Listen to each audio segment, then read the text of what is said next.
आज जो है हम लोग जो डिस्कशन करेंगे वो प्राइमरीली फोकस होगा हाउसेस के ऊपर।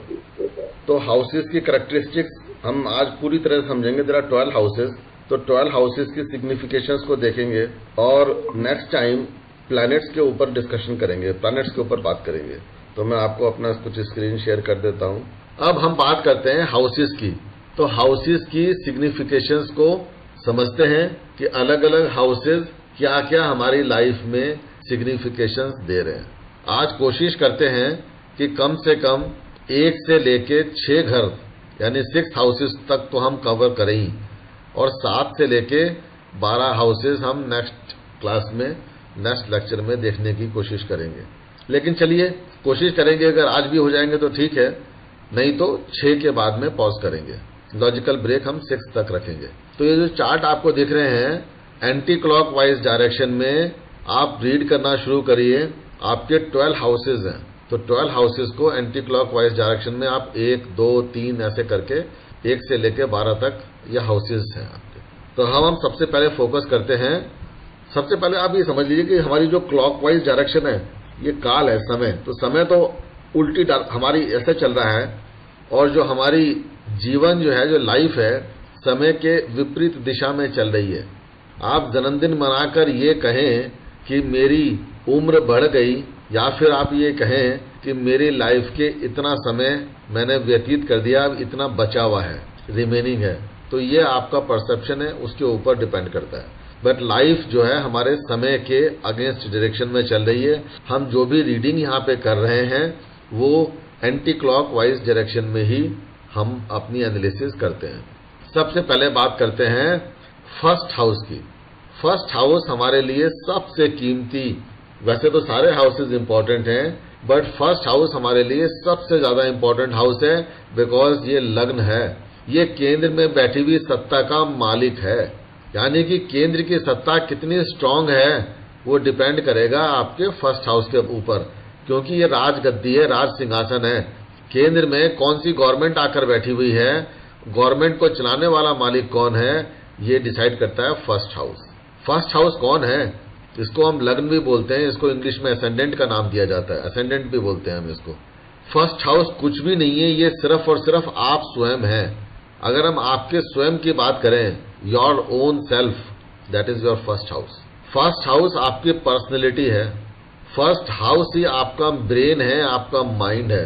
हमारी जो खोपड़ी है वो फर्स्ट हाउस है। हमारा जितना भी विजडम है, इंटेलेक्ट है, नॉलेज है, ये सब फर्स्ट हाउस है।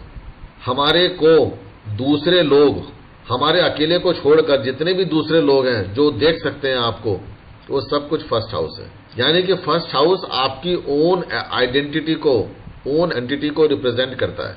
आप कौन हैं वो फर्स्ट हाउस है बेसिकली।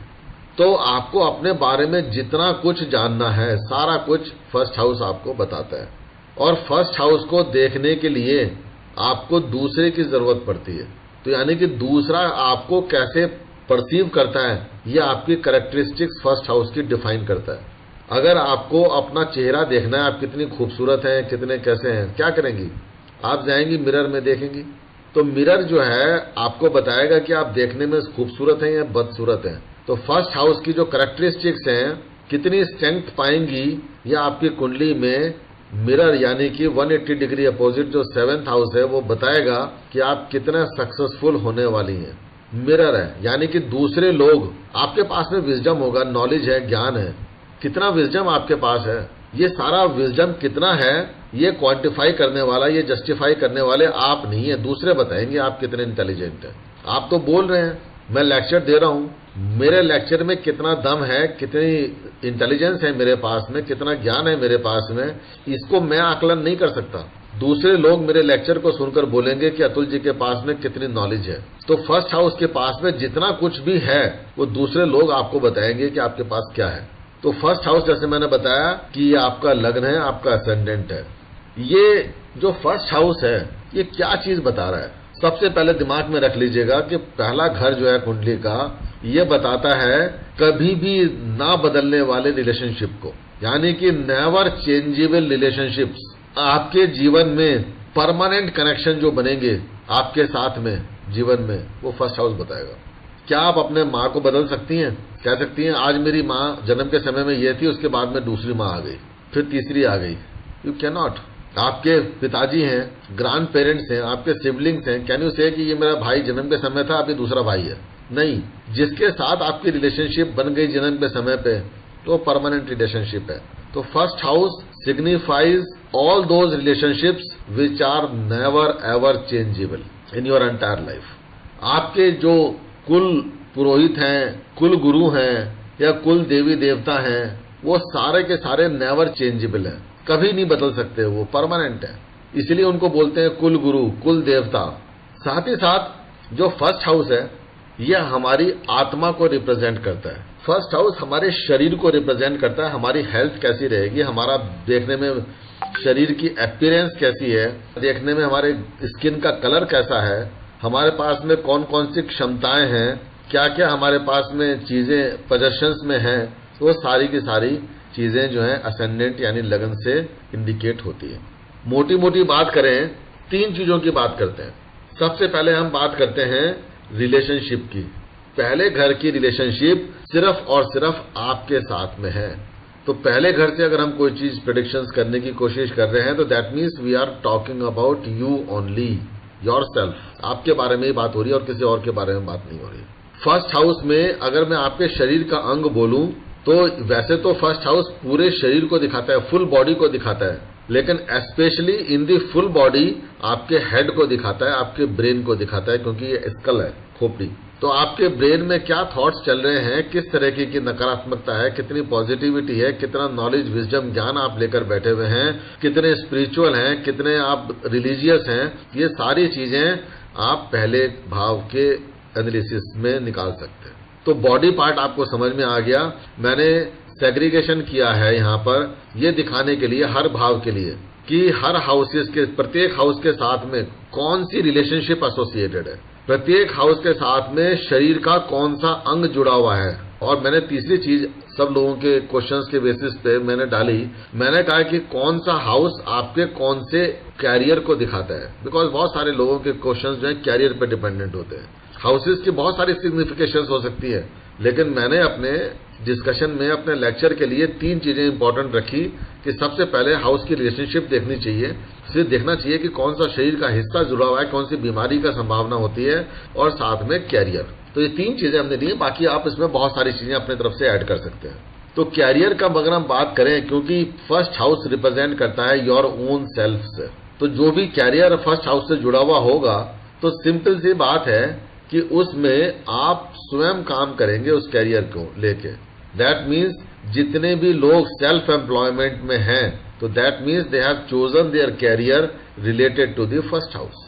आप ये बताइए, आज मैं अकेला बैठकर यहाँ पे आपको लेक्चर दे रहा हूँ, डू यू थिंक मेरा जो ये जो प्रोफेशन है, क्या इस केस में फर्स्ट हाउस एक्टिव होगा या नहीं होगा? होगा या नहीं होगा, आप बताइए। यस, होगा, डेफिनेटली, बिल्कुल होगा, क्योंकि यहाँ पर जो कुछ मैं बोल रहा हूँ, यहाँ पे team of people are not working and not telling you anything.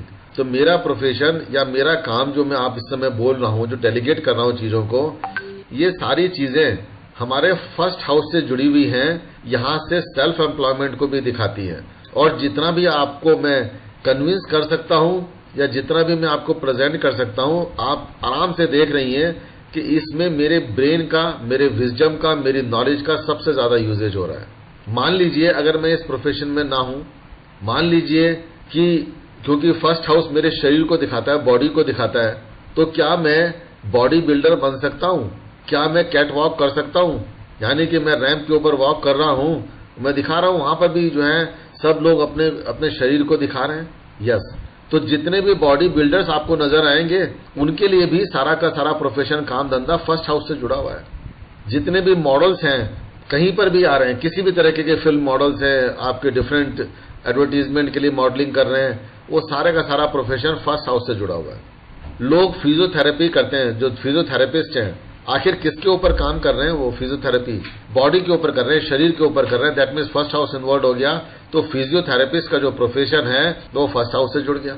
अगर हम बात करें, जितनी भी ब्यूटी क्वींस हैं, चाहे वो मिस इंडिया हो, मिस वर्ल्ड हो, मिस यूनिवर्स हो, या व्हाट एवर इट इज, जिसमें आपकी अपीयरेंस आ रही है। तो अपीयरेंस वाली जितनी भी ब्यूटी क्वींस हैं ये सारे के सारा फर्स्ट हाउस का इन्वॉल्वमेंट दिखा रही हैं। तो यानी कि वो प्रोफेशन भी फर्स्ट हाउस से जुड़ गया। आपने साइकेट्रिस्ट देखे, डॉक्टर्स जो हैं जो साइकोलॉजी पे काम करते हैं वो साइकेट्रिस्ट भी फर्स्ट हाउस का प्रोफेशन है। आपने हॉस्पिटल्स में देखे न्यूट्रिशंस, तो न्यूट्रिनिस्ट भी जो है फर्स्ट हाउस का प्रोफेशन है। रेडियोलॉजिस्ट हैं, रेडियोलॉजिस्ट चाहे वो आपके स्कैनिंग कर रहा हो, अल्ट्रासाउंड कर रहा हो या आपका एक्सरे निकाल रहा हो या जो भी चीजें हैं, या कैंसर का स्पेशलिस्ट हो, तो वो जो भी काम कर रहा है बॉडी के ऊपर कर रहा है, तो वो रेडियोलॉजी के जितने भी टास्क हैं तो वो सारा का सारा कहां पे आते हैं? फर्स्ट हाउस में। तो फर्स्ट हाउस को जब आपने समझ लिया तो आपको इस सारे के सारे चीजों को पता लग गया कि कौन सा रिलेशन यहां से जुड़ा हुआ है, कौन सा बॉडी पार्ट यहां से जुड़ा हुआ है, कौन सा कैरियर इससे जुड़ा हुआ है। तो हाउसेस को हम डिस्कस कर रहे हैं, हम ये नहीं आप यहां पे डिस्कस कर रहे कि कोई भी प्लैनेट अगर इस घर में बैठेगा तो क्या करेगा, वो तो आप एनालाइज करिए। सबसे पहले हाउसेस को समझना जरूरी है कि वो जो जमीन है, जो भूमि है, उसकी क्या सिग्निफिकेशंस हैं, कौन सी खेती इसमें करी जा सकती है, तो उसको समझिए। फिर बात करते हैं सेकंड हाउस की। सेकंड हाउस कौन है? मैंने बताया था आसान शब्दों में सेकंड हाउस से हजारों सिग्निफिकेशंस होंगी, बट मेरे को इंपॉर्टेंस क्या है, प्राइमरी सिग्निफिकेशंस क्या है सेकंड हाउस की। सेकंड हाउस की प्राइमरी सिग्निफिकेशंस हैं आपके धन, कुटुंब, वाणी। धन मतलब एक्यूमुलेटेड वेल्थ, कुटुंब मतलब फैमिली आपकी, और वाणी मतलब स्पीच। तीन चीजों को सबसे स्ट्रांगली सिग्निफाई करता है सेकंड हाउस। एक्यूमुलेटेड वेल्थ का क्या मतलब है? सिंपल सी बात है, सेकंड हाउस को समझने के लिए जब पहले घर में आपका जन्म हुआ, बच्चे का जन्म हुआ, तो ऑटोमेटिकली कुछ रिलेशंस अपने आप बनकर खड़े हो गए। बच्चे को गोद में लेकर बोलते हैं बेटे मैं तो तेरा पिता हूं। जैसे ही बच्चा इस दुनिया में आया तो मां के साथ रिलेशनशिप पहले बन गई। तो सबसे पहले रिलेशनशिप दुनिया में आने से पहले भी अगर किसी बच्चे के साथ किसी की थी तो वो मां की थी। दूसरी रिलेशनशिप बनी उसकी पिता की। साथ ही साथ बहुत सारे रिश्तेदार खड़े हो गए, मैं तेरा चाचा, मैं तेरा ताऊ जी, मैं तेरी ताई जी, मैं तेरा जो है भाई, मैं तेरी बहन, चाचा, वो सारे आ गए। जो भी है सारे रिलेशनशिप्स वहां पे बहुत क्लियरली इंडिकेट होते हैं जन्म के साथ ही। तो यानी कि बच्चे के जन्म के साथ ही ऑटोमेटिकली फैमिली आ गई। तो जो सेकंड हाउस है, this is the house of resources. किसके लिए रिसोर्सेज? पहले वाले घर का रिसोर्सेज है। यानी कि पहले वाले घर में जो बच्चा है, उस बच्चे को जो कुछ भी चाहिए अपने जीवन को आगे बढ़ाने के लिए, तो सेकंड हाउस सिग्निफाई और provide that resources. Second house वो रिसोर्सेज देगा उसको आगे फलने फूलने के लिए। कहने का मतलब है उस बच्चे को जिंदा रहने के लिए कुछ ना कुछ वेल्थ चाहिए। खाना खाना है, सेकंड हाउस। पहनने के लिए कपड़े चाहिए, उसके लिए पैसा चाहिए, सेकंड हाउस वेल्थ है वहां पे। उसको अपने इमोशनल सपोर्ट के लिए, खेलने के लिए कुछ चाहिए, उसके फैमिली मेंबर्स उसको सपोर्ट करते हैं, इमोशनल सपोर्ट दे रहे हैं, तो फैमिली उसके लिए आ जाती है। बच्चा किसी के साथ बात करना चाहता है, कौन है? Speech, second house. तो कहने का मतलब है कि ईश्वर ने सेकंड हाउस जो कि हाउसेज ऑफ रिसोर्सेज है, तो ये दे दिया हमारे को। इस सेकंड हाउस से हमारे सारी चीजें जो कि बेसिक नेसेसिटीज हैं, बेसिक नीड्स हैं, वो सारी की सारी सेकंड हाउस से फुलफिल हो जाती है। यहाँ पे पहले वाले हाउस में बैठे हुए बच्चे को कुछ भी नहीं करना पड़ रहा। तो सिंपल सी बात है, बिना कुछ करे हुए अगर उसके पास में कुछ आ रहा है, बिना कुछ करे हुए उसको जो है फ्रेंड्स मिल रहे हैं फैमिली के रूप में, बिना कुछ करे हुए उसको वेल्थ की प्राप्ति हो रही है, आमदनी हो रही है, उसके पास सब कुछ है, तो ये किस पे डिपेंड करेगा? ये सारा कुछ डिपेंड करता है कि उस बच्चे के पिछले जन्म के कर्म कितने स्ट्रांग थे। जितने अच्छे कर्म उतना ही अच्छा इस लाइफ में उसका सेकंड हाउस होगा। किसी व्यक्ति की कुंडली में सेकंड हाउस हैविली डैमेज्ड है, पापी ग्रहों से दृष्ट है, पापी ग्रह वहां पर बैठे हुए हैं, कुछ भी नुकसान पहुंचा रहे हैं, आप आंख बंद करके बोलेंगे कि बेटे तेरे पूर्व जन्मों में तेरे कर्म अच्छे नहीं रहे, इसी वजह से तुझे इस जन्म में भी कष्ट तो भोगने ही पड़ेंगे। क्योंकि सेकंड हाउस अगर खराब है आपका कुंडली के अंदर, तो जीवन में बहुत सारी खराबी ऑटोमेटिकली आपके पास में आ जाएंगी, क्योंकि इसका डायरेक्ट कनेक्शन आपके पिछले जन्म के पुण्य कर्मों से है। तो यानी कि इस जन्म में आप जो कुछ भी प्राप्त करेंगे उसमें अगर सेकंड हाउस का इन्वॉल्वमेंट आ गया तो उसमें आपकी सक्सेस गारंटीड है। एग्जाम्पल, सेकंड हाउस फैमिली का हाउस है। कोई व्यक्ति आपसे कहता है कि मुझे विवाह करना है, होगा या नहीं होगा मुझे बताइए। विवाह का घर कौन सा होता है? 7th हाउस है। और विवाह की डिजायर फुलफिल होगी या नहीं होगी ये कौन सा घर डिसाइड करेगा? 11th हाउस, 11वां घर। तो 7वां घर और 11वां घर मिलकर क्या आपका विवाह करा देंगे? हाँ जी, करा तो सकते हैं, लेकिन कराएंगे नहीं। क्यों नहीं कराएंगे? क्योंकि जब तक 2nd हाउस की परमिशन नहीं मिलेगी 7वां और 11वां ये इच्छा पूर्ति नहीं हो सकती। बिकॉज अगर आपके जीवन में विवाह हो रहा है, आप स्त्री हैं, फीमेल हैं, विवाह कर रही हैं, यानी हस्बैंड आ रहा है आपके जीवन में, हस्बैंड आएगा तो आपके फैमिली में ऑल्टरेशन होगा या नहीं होगा? फैमिली में एक न्यू मेंबर ऐड होगा या नहीं होगा? तो अगर फैमिली में एक न्यू मेंबर ऐड हो रहा है तो ऑटोमेटिकली आपका 2nd हाउस इंपैक्ट में हो गया। तो यानी कि अगर 2nd हाउस इंपैक्ट आ रहा है तो 2nd हाउस की परमिशन के बिना वो एडिशन या डिलीशन नहीं हो सकता। तो इसका मतलब यह है कि 2nd हाउस, 7th हाउस और 11th हाउस अगर ये तीनों कनेक्टेड हैं, एक्टिव हैं उस दशा काल में, तो आप कहेंगे हाँ भैया तेरी शादी हो जाएगी, पॉजिटिवली एक्टिव अगर है तो यानी कि 2nd हाउस जो कि हाउस ऑफ रिसोर्सेज है, वो हमारे जीवन के जितने भी कार्य हैं उसके साथ में अगर 2nd की आ गई तो उसकी जीत निश्चित है। मान लीजिए आप प्रॉपर्टी खरीद रहे हैं, मकान बना रहे हैं, ये गाड़ी खरीद रहे हैं, कौन सा घर है? प्रॉपर्टी, गाड़ी का 4था घर है। फुलफिलमेंट ऑफ डिजायर का घर कौन सा है? 11th हाउस है। क्योंकि जब आप प्रॉपर्टी कर रहे हैं, गेन आपको हो रहा है, प्रॉपर्टी का गेन हो रहा है, तो 11th हाउस है, तो 4था घर और 11वां घर जुड़ गए। जब आप प्रॉपर्टी खरीदते हैं तो कुछ ना कुछ खर्चा भी करेंगे, तो यानी 12वां घर भी जुड़ गया। तो 4, 11, 12 तो जुड़ गए, तो यानी आप प्रॉपर्टी तो खरीद सकते हैं, लेकिन उस प्रॉपर्टी में कोई रहेगा या नहीं रहेगा, उससे कोई आपको फायदा मिलेगा या नहीं मिलेगा, ये इस बात पर डिपेंड करेगा कि आपका 2nd हाउस कैसा है। अगर आपका 2nd, 4th, 11th and 12th का कनेक्शन बन रहा है और एक्टिव हैं वो चारों घर, तब आप कहेंगे कि भैया ये प्रॉपर्टी तेरे लिए बड़ी बेनिफिशियल रहेगी, तो तुम्हारी फैमिली इसमें सुखी पूर्वक रहेगी भी, अगर 2nd हाउस अच्छा है तो। 2nd हाउस की इंपॉर्टेंस जीवन के हर क्षेत्र में आपको देखने को मिलेगी। किसी का 6ठा घर क्या होता है? कामकाज का है, नौकरी का है। 10th हाउस किसका होता है? आपका प्रोफेशन का है। तो आपने कहा कि 6 और 10 हाउसेस मेरे एक्टिव हैं, क्या मैं नौकरी कर सकता हूं? मिल जाएगी? आप बोलेंगे हाँ आपको नौकरी मिल जाएगी।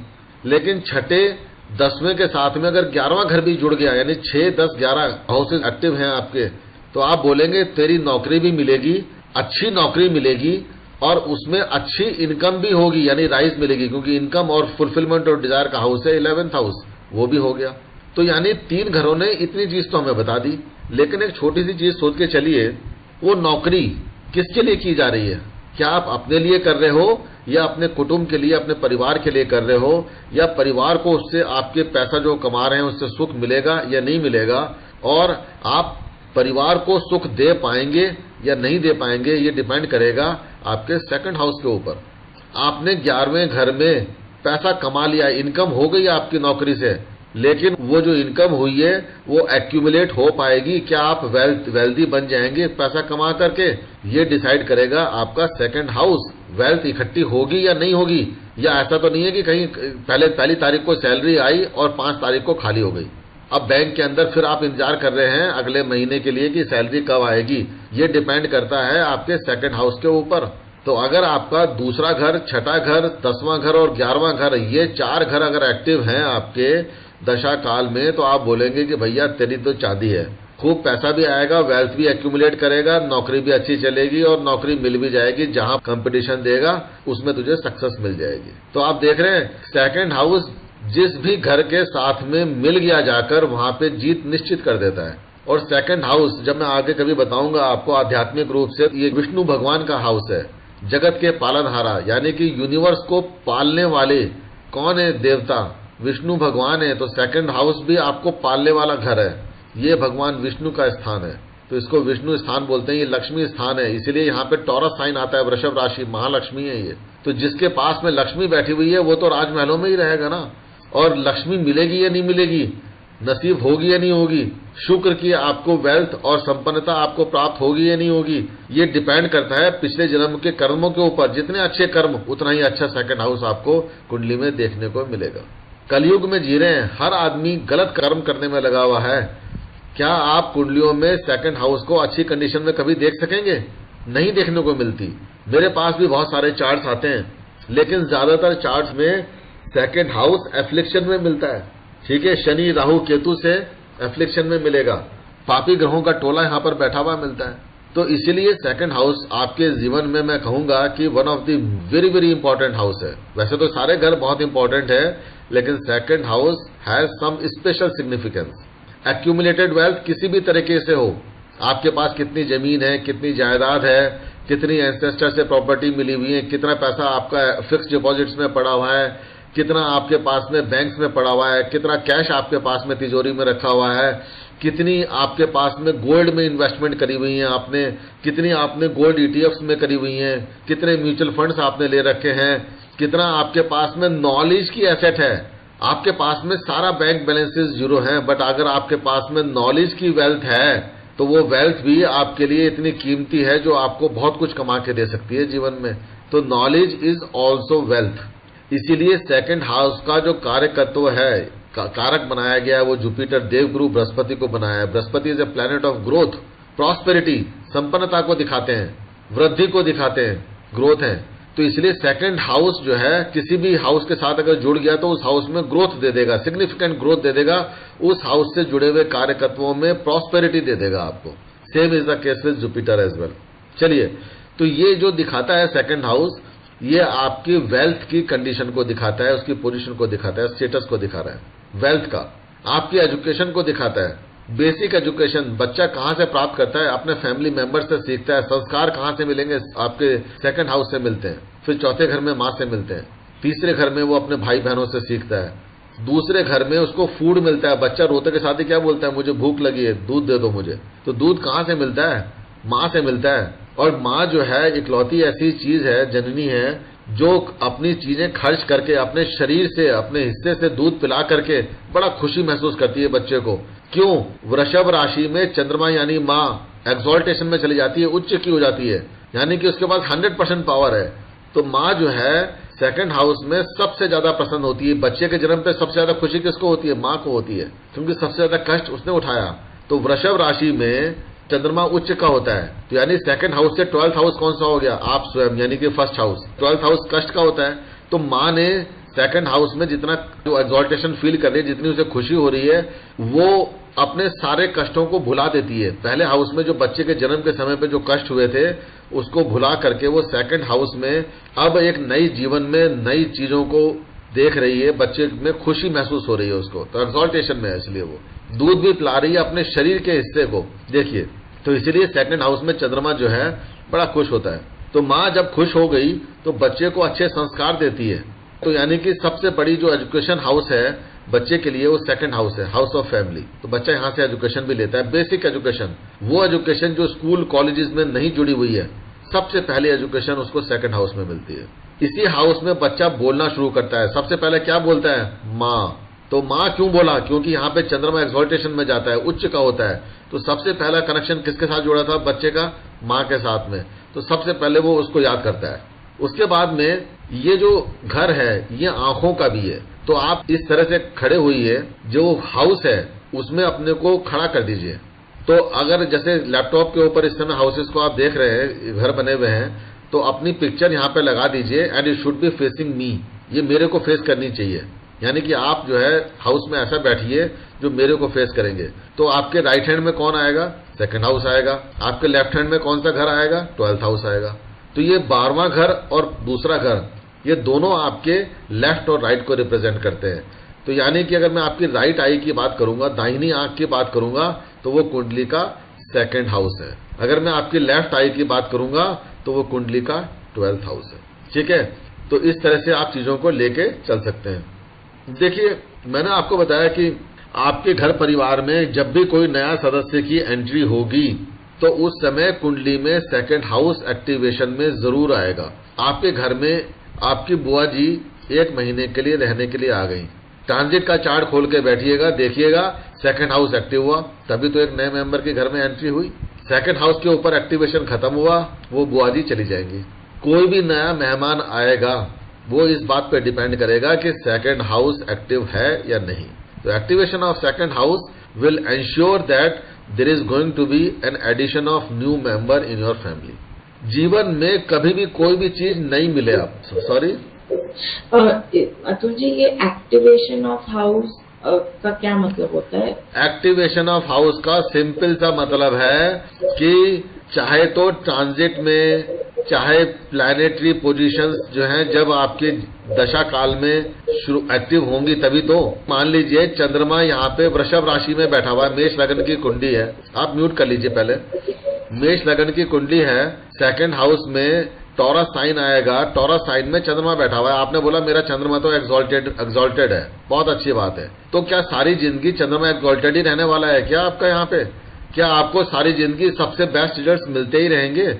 और अगर नहीं है तो ऐसा कौन सा समय होगा जब वो चंद्रमा आपको एक्सॉल्टेशन वाला लगन कुंडली का, जन्म कुंडली का आपको सबसे बेस्ट रिजल्ट्स देगा? आपको देखना पड़ेगा कि क्या चंद्रमा महादशा में, अंतरदशा में या प्रत्यंतर दशा में एक्टिव हुआ या नहीं हुआ।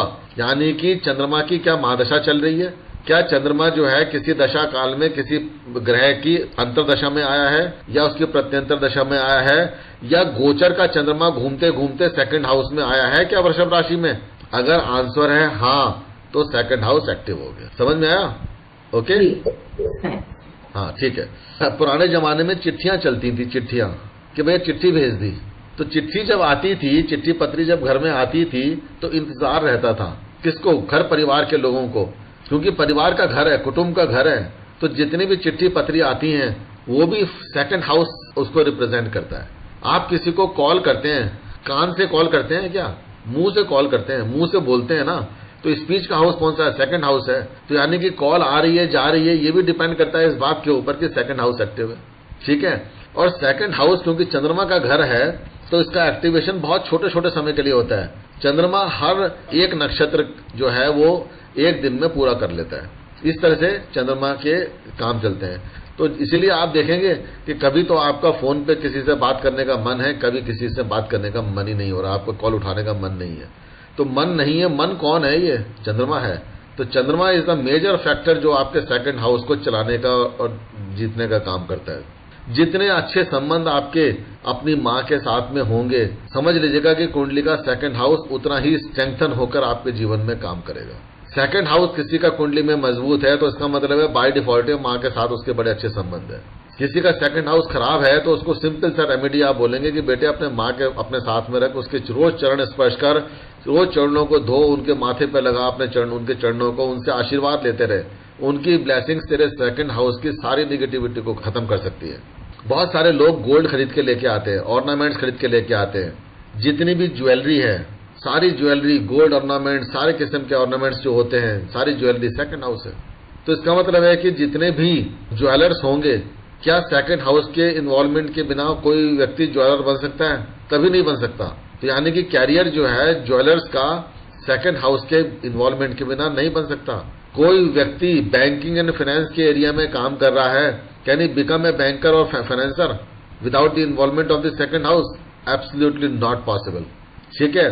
बिजनेस का हाउस होता है सेवेंथ हाउस। जब सेवेंथ हाउस कनेक्ट हो जाता है किसी भी तरीके से आपके सेकंड हाउस के साथ में, तो ऑटोमेटिकली वो बंदा बैंकिंग एंड फाइनेंस के एरिया में काम करने लग जाता है। एग्जाम्पल दे देता हूं आपको, पहले आपको खत्म हो जाएगी चीजें। मेष लगन की कुंडली है, मान लीजिए मेष लगन की कुंडली में सेकंड हाउस में कौन सी राशि आएगी? वृषभ राशि। सातवें घर में कौन सी राशि आएगी? तुला राशि। दोनों राशियों का मालिक कौन है? शुक्र है। मान लीजिए शुक्र जो है दूसरे घर का और सातवें घर का मालिक होकर कहां बैठा हुआ है? आय भाव में, इनकम भाव में, 11th हाउस में जाकर बैठा हो। महालक्ष्मी की इतनी ग्रेट कृपा होगी कि जिस काम में भी वो बैंकिंग और फाइनेंस का काम करेगा, जिस काम में भी वो इस तरह से जुड़कर कुछ भी काम करेगा, धमाधम उसके पास में लक्ष्मी जो है ऊपर से बस बरसती रहेगी। इतनी जबरदस्त 11th हाउस में वो पहुंचकर वो काम कर देगी। तो यानी कि सेकंड हाउस और 7th हाउस का कनेक्शन और fulfilment of desire 11th house का कनेक्शन, वाह क्या कहने। यानी कि धन भाव का स्वामी कहां जाकर बैठेगा? आय भाव के स्वामी आय भाव में। अरे वाह क्या ग्रेट है कनेक्शन। तो इस तरह से आप देख सकते हैं। हमने आपको बताया कि सबसे इंपॉर्टेंट रिलेशन सेकंड हाउस का आपके फैमिली के साथ, आपके कुटुंब के साथ कनेक्ट करता है। बॉडी पार्ट की बात करें तो ये हमारे चेहरे को दिखाता है। शुक्र का घर है ना ये, वीनस। और शुक्र कौन है? सुंदरता का है। तो यानी कि कौन व्यक्ति कितना सुंदर है, सेकंड हाउस को देखिए। तो अगर सेकंड हाउस में कोई अफ्लिक्शन नहीं है तो देखने में व्यक्ति बहुत खूबसूरत होगा, शुक्र की स्थिति अच्छी है, देखने में बहुत सुंदर होगा, नाक नक्श बहुत अच्छे होंगे, कलर फेयर होगा। चंद्रमा और शुक्र कहीं से भी बैठ के अगर देख लेते हैं सेकंड हाउस को या सेकंड हाउस में ही बैठ जाए तो व्यक्ति देखने में गोरे रंग का सुंदर होगा। अब देखिए चंद्रमा और शुक्र सेकंड हाउस को देखेंगे कहां से? Obviously from the 8th house.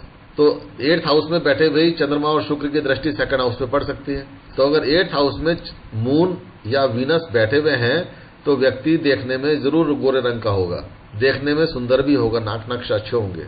और चंद्रमा और शुक्र दोनों में से कोई अगर सेकंड हाउस में बैठा है तभी भी व्यक्ति गोरा होगा, देखने में सुंदर होगा।